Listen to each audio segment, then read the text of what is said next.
Morning students, आज हम हमारी ज्योग्राफी का सेकंड चैप्टर स्टार्ट करेंगे, है ना। First chapter resources of India का फर्स्ट पार्ट में आपने सॉइल के बारे में पढ़ा, ओके, फॉरेस्ट के बारे में पढ़ा, वाइल्ड लाइफ, है ना।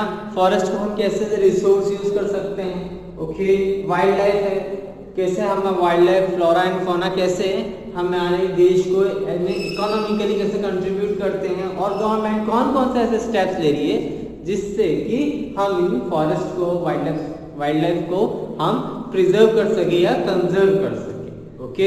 इसके साथ साथ हमने सॉइल और वाटर के बारे में पढ़ा था।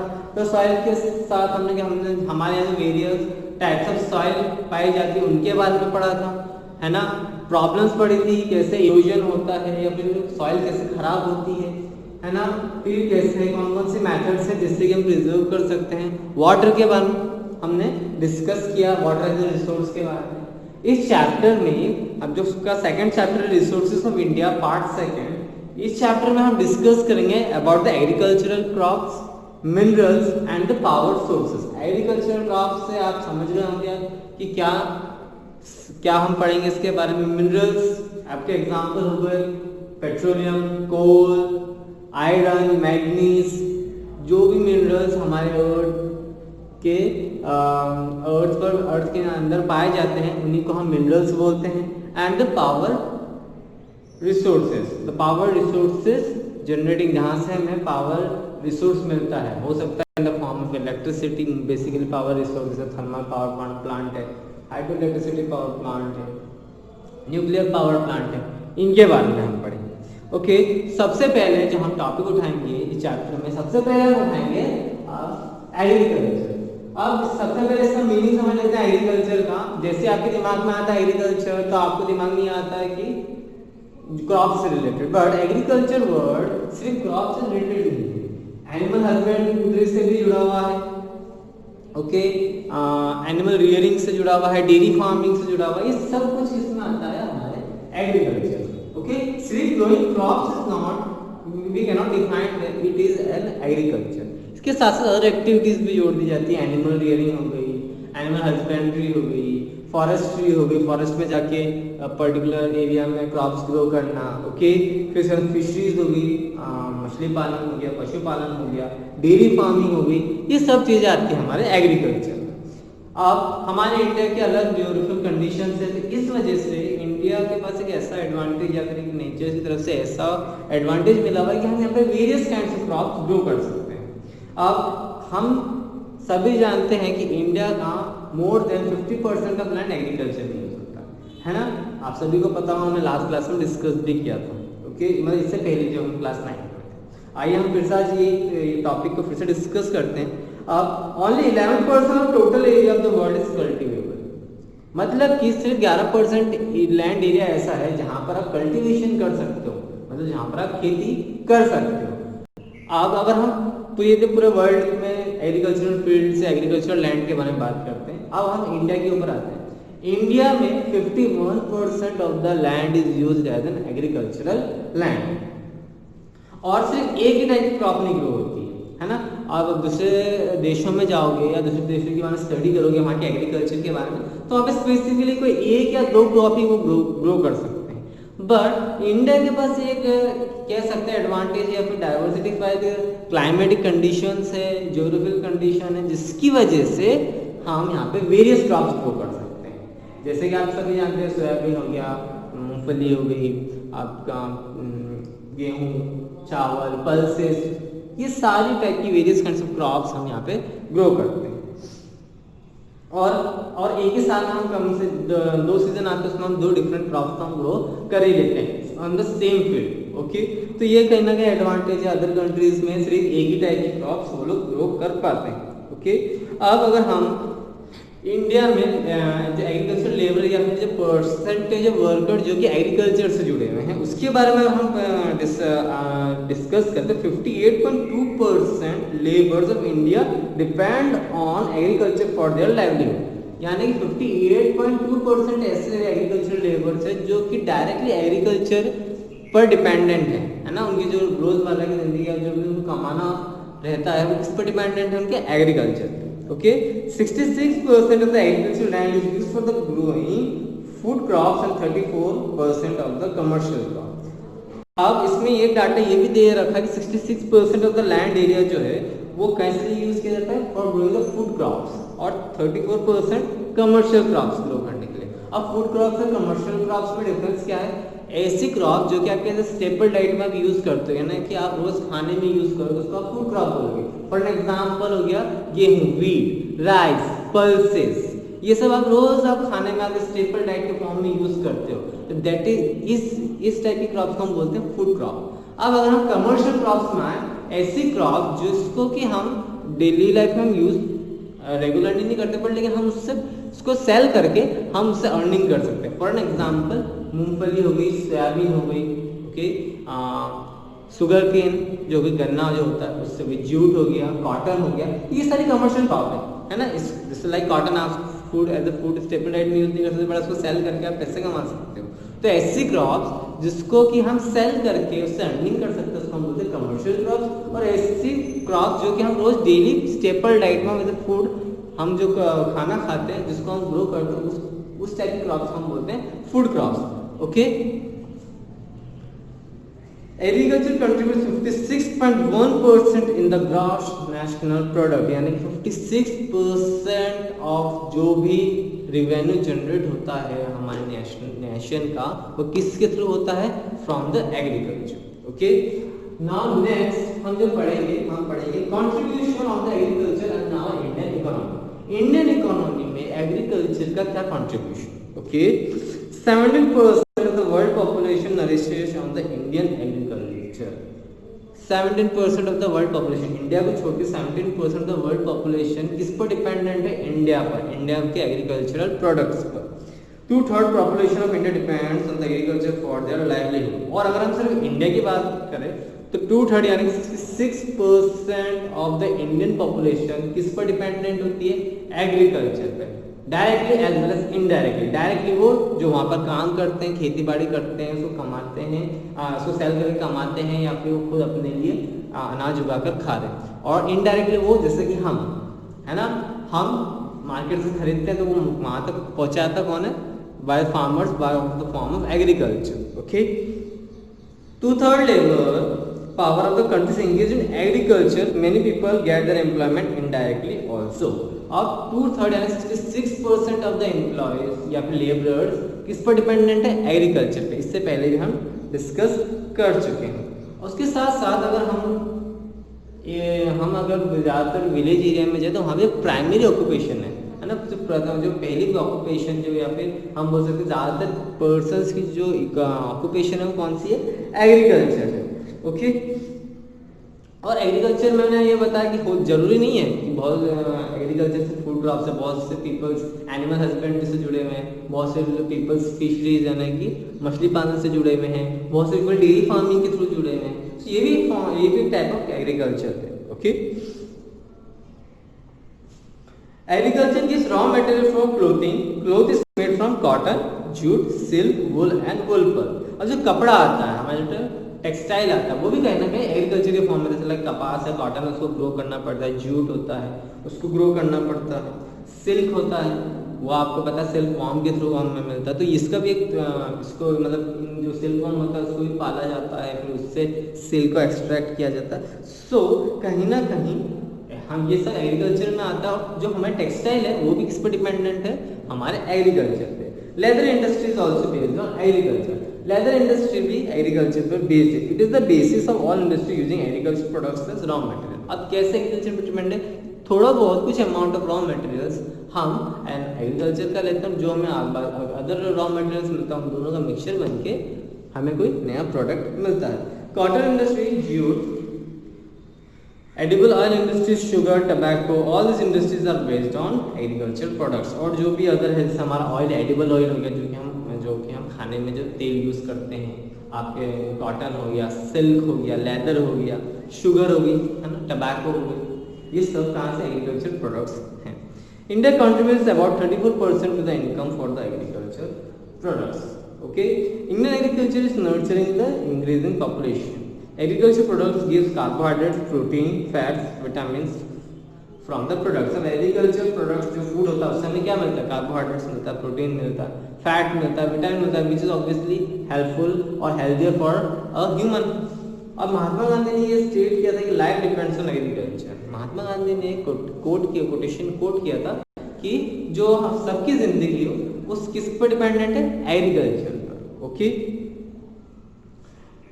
Where agriculture is not beneficial, life itself could not be beneficial there. और जहां पर एग्रीकल्चर की हो सकता हो, किसान की हो या कोई डेयरी फार्मर की हो या फिर एनिमल हस्बेंड्री वाला हो या फिशरीज हो, अगर हम उसकी वहाँ पे कदर नहीं करेंगे तो किसी भी कंट्री के लिए अच्छा नहीं होगा, किसी को भी फायदा नहीं देगा। अगर हम एग्रीकल्चर को उसको सम्मान देंगे, उसकी इज्जत करेंगे तो वहाँ पर कभी भी प्रॉब्लम नहीं आएगी। Now important crops of India and distribution. अब उससे पहले हम एक और छोटा सा टॉपिक रहेगा कि एग्रीकल्चर जो है हमारे इंडिया की इकोनॉमी का सबसे बड़ा हम कह सकते हैं रीढ़ की हड्डी माना जाता है। अगर इसका सक्सेस होता है तो हम अदर कंट्रीज में हम अनाज भेज सकते हैं, तो हम वहाँ से क्या, हम अगर अनाज भेजेंगे तो बदले में हम वहाँ से कोई दूसरा मिनरल्स ले आएंगे या पैसा ले आएंगे, तो कहीं ना कहीं हमारा फॉरेन एक्सचेंज चलता रहेगा। अगर इन केस बाई चांस अगर हमारी क्रॉप्स खराब हो जाती है तो हमारे देश में भी हम प्रॉपर फूड की सप्लाई नहीं कर पाएंगे, और जो अदर देशों से जो हमारे बिजनेस डील्स है उसमें भी काफी असर पड़ेगा, क्योंकि डायरेक्टली हमारा किस पर असर करेगी, हमारी Indian economy. Okay, next topic हमारा important crops of India. Okay, कौन कौन से हमारी इंपॉर्टेंट क्रॉप्स है इंडिया की और कैसे इनका डिस्ट्रीब्यूशन है। डिस्ट्रीब्यूशन मतलब कि इनको किन भागों में डिवाइड किया गया, इनको क्लासिफाई कैसे किया।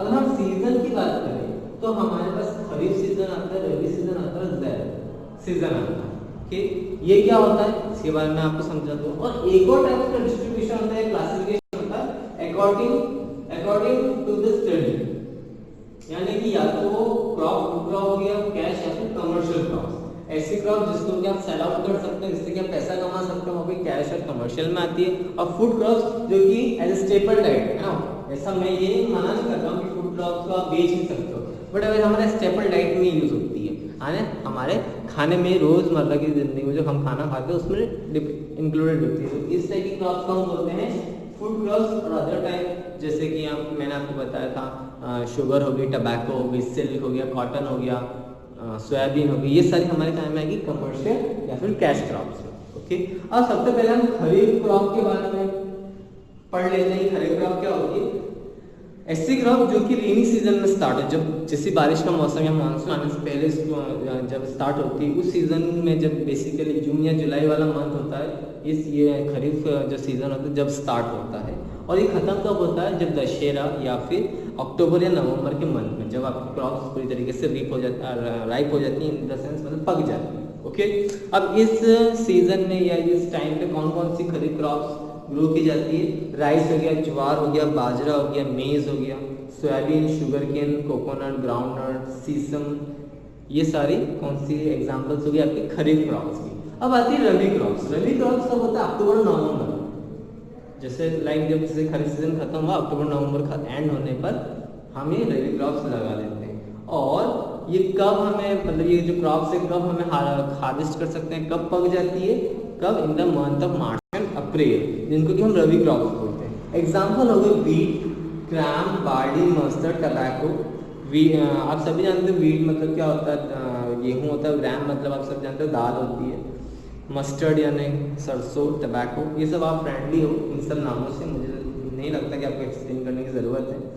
नेक्स्ट जो हमारी क्रॉप है उसको हम बोलते हैं ज़ैद क्रॉप्स। ऐसी क्रॉप जो समर सीजन के टाइम पे आप जब वेजिटेबल्स ग्रो करते हो, है ना, या तो वेजिटेबल्स ग्रो कर दिया, या फिर जो कैटल्स के लिए आपके जो आप पशु जो भी आप एनिमल्स पालते हो उनके लिए जो फूड वाला जो क्रॉप्स है वो आप ग्रो कर सको, उसको हम बोलते हैं ज़ैद क्रॉप्स। बेसिकली ऐसे ये कब होता है, सीजन के बीच में जो 1 से 2 महीने का टाइम होता है, जब वहाँ पर फार्मर्स कोई मेन क्रॉप्स नहीं लगा सकते थे, तो उस टाइम पे क्या करते हैं, उस समय पर जब कम पानी यूज़ करने वाली क्रॉप्स होती हैं या फिर कम न्यूट्रिएंट्स यूज़ करने वाली क्रॉप्स होती है, उस समय हम ये क्रॉप्स लगाते हैं, लाइक वेजिटेबल्स हो गया।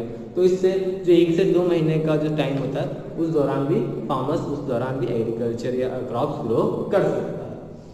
अब नेक्स्ट मैंने आपको फूड क्रॉप्स और कैश एंड कमर्शियल क्रॉप्स मैंने एक्सप्लेन कर दिया है। मैं सिर्फ फूड क्रॉप्स के आपको एग्जांपल दे रहा हूँ। राइस, वीट, ज्वार, मेज, बाजरा, ग्राम, तुअर and other pulses included in the food crops, है ना, जो हम स्टेपल डाइट में हम यूज करते हैं।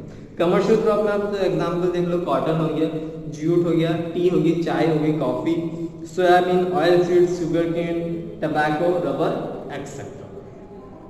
अब पेज नंबर 21 में आपको एक टेबल दे रखी है ना, जिसमें कंपैरिजन किया गया है कि वर्ल्ड में कहाँ किस ये क्रॉप्स कौन सी पोजीशन पे कहाँ सबसे ज़्यादा ग्रो की जाती है। ओके, तो मैं पढ़ देता हूँ position of India in the production of crops. India की क्या पोजीशन है इन क्रॉप्स को ग्रो करने में पूरे वर्ल्ड के हिसाब से। ओके, और सबसे पहला जिसमें क्रॉप आती है वो आती है वीट यानी गेहूं। सब दुनिया में सेकंड पोजीशन पे आता है प्रोडक्शन ऑफ वीट, सब सेकंड नंबर पे इंडिया का आता है। और ये कहाँ ग्रो की जाती है सबसे ज़्यादा? इंडिया में, उत्तर प्रदेश। फिर आती है राइस, वो भी सेकंड आती है, और सबसे ज़्यादा कहाँ ग्रो की जाती है? वेस्ट बंगाल, इंडिया में। ओके, ज्वार पूरे वर्ल्ड में फर्स्ट पोजीशन पर आती है ना, मतलब India is the largest producer of jowar. और सबसे ज़्यादा कहाँ ग्रो की जाती है? महाराष्ट्र। मेज यानी मक्का, ये कहाँ, ये पूरे वर्ल्ड में इसकी रैंक कितनी है? 6th largest producer of the मेज। और सबसे ज्यादा कहाँ ग्रो की जाती है? उत्तर प्रदेश में। फिर आता है कॉटन, तो पूरे वर्ल्ड में सेकंड पोजीशन पे आते हैं हम कॉटन, इंडिया। ओके, और सबसे ज्यादा कहाँ ग्रो की जाती है? महाराष्ट्र। जूट फर्स्ट पोजीशन में आता है पूरे वर्ल्ड में, सबसे ज्यादा लार्जेस्ट हम सप्लायर हैं यहाँ पे, सबसे लार्जेस्ट यहाँ पे इसकी खेती की जाती है। और इंडिया में सबसे ज्यादा कहाँ की जाती है? वेस्ट बंगाल में। Sugar cane second in the world और सबसे ज्यादा उत्तर प्रदेश में। Tea second in the world और सबसे ज्यादा कहाँ प्रोडक्शन होता है? असम में। और soybean 5th in the world और सबसे ज्यादा कहाँ ग्रो की जाती है? इन मध्य प्रदेश। ओके,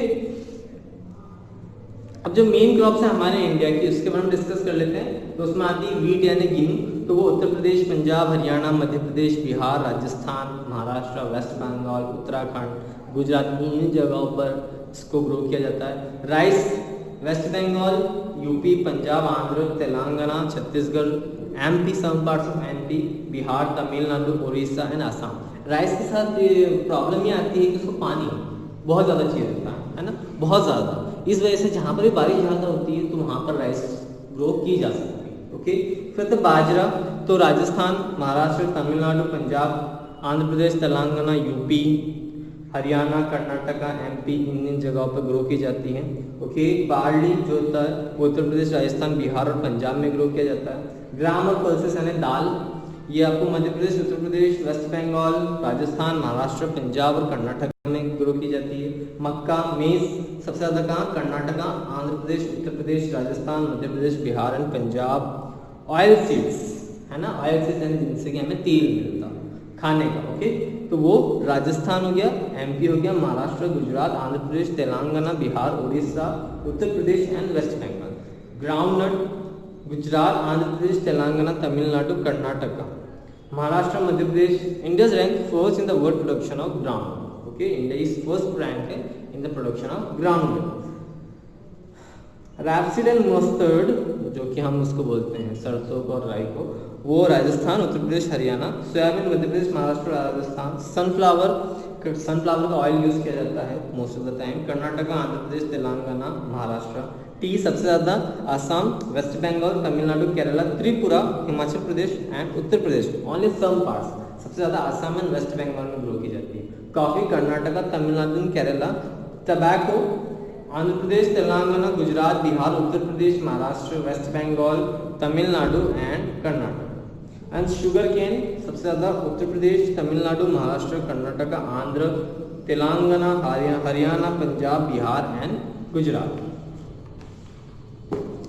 ऐसे ही कॉटन है तो कॉटन गुजरात, महाराष्ट्र, आंध्र, तेलंगाना, इन प्लेसेस पे सबसे ज़्यादा ग्रो किया जाता है। पेज नंबर 22 में इसके सारे क्लासिफिकेशन, इसमें jute, opium, rubber, spices important है, मैं आपको बताता हूँ। ब्लैक पेपर यानी काली मिर्च केरला में ग्रो की जाती है, और तमिलनाडु में रेड चिलीज यानी लाल मिर्च, आंध्र प्रदेश, तेलंगाना, कर्नाटका, तमिलनाडु, महाराष्ट्र और बिहार में। कैरेडम यानी कि इलायची केरला, कर्नाटका और तमिलनाडु में। क्लोव्स यानी कि लौंग, तमिलनाडु, केरला। टर्मरिक यानी कि हल्दी, आंध्र प्रदेश, उड़ीसा, तमिलनाडु एंड महाराष्ट्र। ओके, इन जगहों पे ग्रो की जाती है। कैश्यू नट यानी कि काजू जो है केरला, महाराष्ट्र, आंध्र प्रदेश, गोवा और उड़ीसा में ग्रो किया जाता है। वैसे सिल्क हो गया कश्मीर, आसाम, वेस्ट बंगाल। पोटैटोज हो गए तो उत्तर प्रदेश, वेस्ट बंगाल, बिहार। राइस अगर हम पूरी समराइज करेंगे, हम हमारे यहाँ पे कॉटन हो गया, जूट हो गया, और रबर हो गया, स्पाइसेस हो गए, बहुत सारी वेरियस काइंड्स ऑफ क्रॉप्स हो गए जो कि हम ग्रो कर रहे हैं। तो उसमें से rice is the main food crop of India and wheat rank second. Most of the parts of India में राइस सबसे ज़्यादा यूज किया जाता है in the form of their staple diet या फर्स्ट प्रेफरेंस डाइट, यानी चावल वहाँ पर मेन फूड वो रहता है, मेन कोर्स ऑफ फूड होता है।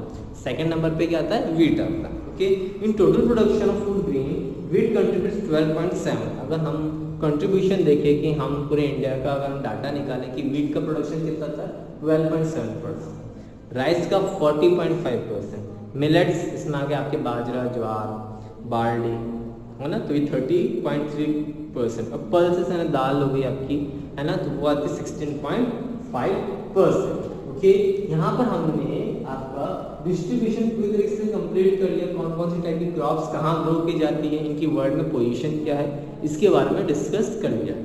नेक्स्ट लेक्चर में हम पढ़ेंगे नॉलेज, फार्मर्स को किस टाइप की नॉलेज होनी चाहिए, कौन से साइंटिफिक मेथड्स आ चुकी हैं, और कौन कौन से डेवलपमेंट्स आ चुके हैं in the field of farming. Okay, thank you.